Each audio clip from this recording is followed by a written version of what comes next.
लोकसभा में अपने भाषण के दौरान ये क्या कह गए चंद्रशेखर आजाद। लोकसभा में भी दलितों को बोलने नहीं दिया जाएगा, चंद्रशेखर आजाद ने ऐसा क्यों कहा? चलेंगे जानेंगे खबर को विस्तार से। तब तक आप हमारे चैनल टीसी न्यूज चैनल को लाइक एंड सब्सक्राइब करना ना भूलें।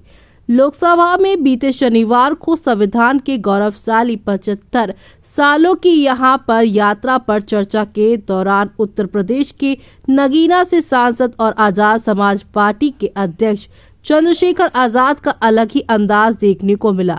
लोकसभा में चर्चा के दौरान नगीना से सांसद चंद्रशेखर आजाद की सभापति से भी बहस हो गई और उन्होंने इतना हक यहाँ पर कह डाला कि क्या यहाँ भी दलितों को बोलने नहीं दिया जाएगा। लोकसभा में चंद्रशेखर आजाद ने कहा है कि आर्थिक बराबरी के लिए सरकार क्या कर रही है। उन्होंने कहा अमीर और अमीर हो रहा है और गरीब हो रहा है।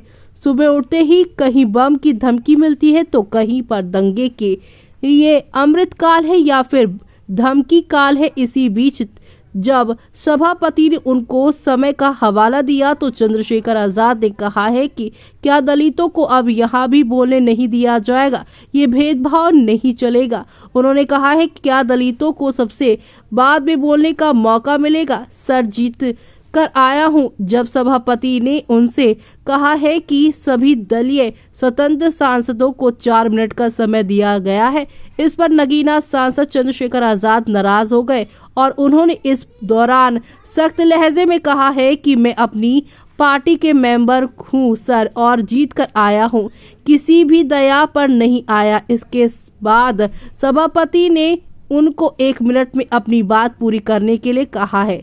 इसके बाद चंद्रशेखर आजाद ने कहा है कि मूछें रखने पर जान ले ली जाती है और महिलाओं पर छोटे मासूम बच्चों का कुकर्म हत्या हो जाती है। आज यहाँ पर हम नहीं चुप रहने वाले हैं। दरअसल यहाँ पर लगातार यूपी में दलित हत्या और दलित पर हो रहे जुल्म की वजह से और उनके लिए किसी भी तरीके का एक्शन नहीं लिए जाने की वजह से ही इस तरह की बातें चंद्रशेखर आजाद ने लोकसभा के अपने इस संविधान की चर्चा के दौरान कहा कि क्या लोकसभा में भी दलितों को नहीं बोलने दिया जाएगा। ऐसे में अब आपका इस पूरी खबर पर क्या कहना है, हमें कमेंट बॉक्स में कमेंट करके बताना बिल्कुल भी ना भूलें आप।